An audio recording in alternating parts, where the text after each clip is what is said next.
Oi gente, tudo bem com vocês? Aqui é Brenda do Catavento Ideias e no vídeo de hoje eu vou fazer uma resenha do livro Solaris, do Stanislaw Lem. Não sei bem como pronunciar o nome desse autor porque ele é um escritor polonês. Bom, Solaris é um livro de ficção científica e eu fiquei muito interessada porque eu achei a sinopse dele bem curiosa. Ele também já foi adaptado para o cinema, eu acho que umas 3 vezes, são 3 vezes isso mesmo. Mas eu nunca tinha ouvido falar desse filme nem nada. E outra coisa que me chamou a atenção também sobre Solaris foi porque ele, assim que foi lançado, se tornou um clássico imediato e ele tá na lista dos 1001 livros para ler antes de morrer. Então deixa eu contar pra vocês um pouquinho da sinopse. Bom, em Solaris a gente vai conhecer a história do psicólogo Chris Kelvin. Ele é um cientista também, além de psicólogo, e ele vai ser enviado para Solaris para investigar um pouco mais sobre esse planeta. Solaris ele leva esse nome porque ele circunda ao redor de dois sóis e além disso ele é todo coberto por um oceano gigantesco. Esse oceano ele é tido como possivelmente inteligente e esse possivelmente é simplesmente pelo fato de que eles já tentaram o máximo de contato com esse oceano possível. Mandaram sondas, mandaram mil coisas e todos os resultados foram meio curiosos, meio estranhos assim. Então eles não conseguiram se comunicar com essa forma de vida que ora eles acham que é inteligente, ora não. Quando Kelvin chega à estação espacial, ele estranha logo de cara porque ele não é recebido pelos outros colegas cientistas e ele fica ainda mais assustado quando ele se depara com o estado desses cientistas que estão lá. Todos os colegas de trabalho dele estão meio assustados, meio até certo ponto hostis com ele, começam a falar coisas meio confusas. Então ele vai ser alertado de uma forma bem esquisita sobre algumas aparições. São ditas para ele dessa forma, que vão acontecer aparições.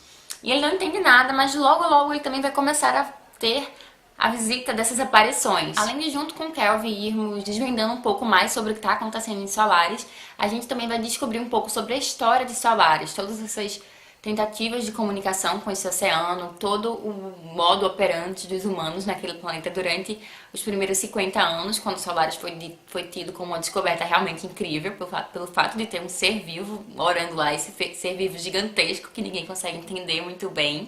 E foi um livro que logo de início, assim, eu fiquei com muita vontade de ler, porque eu tava achando um suspense muito gostoso. Então eu fui muito envolvida muito rapidamente, assim, nas primeiras 30 páginas. O autor, ele constrói uma atmosfera bem iminente, assim, você fica super tensa junto com os personagens. Outra coisa que eu achei muito legal sobre o livro foram as reflexões que ele traz, que não são reflexões que eu tinha encontrado em outros livros de ficção científica. Tem algumas, sim, que são, mas eu achei algumas outras novas, bem interessantes.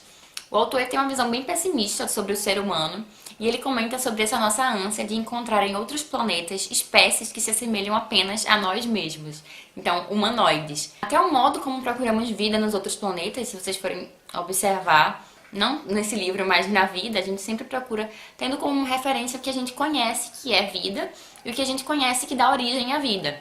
Então a gente cansa de ver essas imagens dizendo: ah não, condições ideais para o surgimento da vida, ter distâncias X de um astro como o Sol, ter uma atmosfera habitável, coisas assim, mas que só fazem sentido dentro da nossa realidade. Para a espécie humanoide nascer, foram precisas essas circunstâncias. O que não significa que para outro local nesse universo imenso precisa ser desse mesmo jeito. E aí Solaris mostra muito bem isso e mostra o quanto nós ficamos completamente assustados, indefesos e sem saber o que fazer quando nós encontramos uma espécie, um ser vivo que de nada se assemelha a nós e que nós não conseguimos fazer contato. O livro ele é em primeira pessoa, pelo ponto de vista do Kelvin. Ter o Kelvin analisando tudo isso com a gente se torna uma coisa mais assustadora ainda, porque fica tudo muito mais próximo. O autor consegue imprimir bem os sentimentos dos personagens na gente. Ele também vai explorar uma outra coisa que é um pouco mais clássica dos livros de ficção científica, pelo menos dos que eu já li, que é a nossa tendência a destruir tudo que a gente conhece, tudo que a gente explora. Então, além da nossa inabilidade de lidar com o diferente, com o novo, com o que não conhecemos, temos uma tendência também a subestimar qualquer outra coisa que não seja nossas civilizações ou nossas terras. Então, nós destruímos tudo, nós de alguma forma modificamos aquilo. Esse outro tema ele não é tão forte no livro, porque realmente toma muito mais a essência de Solaris, a questão do ser gigantesco que cobre um planeta que os humanos não conseguem de maneira alguma decifrá-lo. Mas também é um ponto que o autor trouxe durante o livro. Outra coisa que eu achei bem relevante também aqui foi o modo como o psicológico dos personagens é trabalhado. Então a gente entra numa sintonia tão grande com o Kelvin, pelo menos eu entrei, que eu comecei a ficar tão aflita e agoniada com ele em relação a essas aparições que aconteciam. É um livro que te deixa muito agoniado, assim, porque você não sabe como lidar com aquela situação. Ele vai falar também um pouco sobre nossas memórias e nossos pensamentos, o quanto isso basicamente é nossa essência e ao mesmo tempo maior fraqueza. E o quanto a gente pode ser mexido em relação a isso, o quanto algo que tenha relação com isso pode nos afetar. Então foi um livro extremamente interessante nesse sentido, porque foi muito diferente de tudo que eu já havia lido, mesmo entre as ficções científicas que eu já havia lido. Uma coisa só que me incomodou durante o livro foi porque algumas passagens são bem rebuscadas, assim. Principalmente as passagens que o autor, ele tá descrevendo fenômenos de solares, descrevendo fenômenos desse oceano. E aqui, por vezes, era uma escrita bem acadêmica e bem técnica. Isso me incomodou um pouco, porque às vezes eu tava num clima muito intenso com o livro e o autor começava a entrar nisso através do Kelvin. No caso, o Kelvin tava nos contando alguma coisa sobre esse planeta. E meio que a narrativa sofreu uma ruptura e eu passava um tempo assim, sem conseguir avançar muito na leitura, porque não tava fluindo mesmo. Mas não é nada que estrague assim o livro. Foi realmente uma coisa que me incomodou muito quando acontecia, mas que como todo o livro ele é realmente muito incrível. Não posso tirar o mérito do autor por conta disso. E aí sobre o final. O final ele vai trazer algumas conclusões dúbias assim. O autor gosta mais dessa coisa do final mais aberto, de trazer, jogar na sua cara um monte de coisa e aí ver como que você reage em relação a isso. Mas foi um final que eu gostei, assim, eu só fiquei muito surpresa porque de repente o livro acabou e eu fiquei, calma, deixa eu analisar melhor aqui, vou reler o que foi que ele disse. Outra coisa que eu fui pesquisar depois que eu terminei de ler o livro foi sobre os filmes. Eu vi que o primeiro filme ele foi lançado um pouco depois que o livro foi lançado, mas não fez tanto sucesso. E aí o filme que foi feito em seguida, que também é russo, os dois primeiros filmes foram russos, fez muito sucesso, ganhou até alguns prêmios. E o escritor gosta dele um pouco mais do que uma última versão que foi lançada, que foi lançada em 2002, foi uma versão que Hollywood fez. E que ele falou palavras do autor, que estragou completamente assim, o livro. Eu vou até trazer um trecho aqui do que ele falou, porque eu achei muito, muito bom, assim. Deixa eu pegar aqui pra vocês. O autor falou assim, sobre a adaptação. Na minha compreensão, o livro não é dedicado aos problemas eróticos das pessoas no espaço.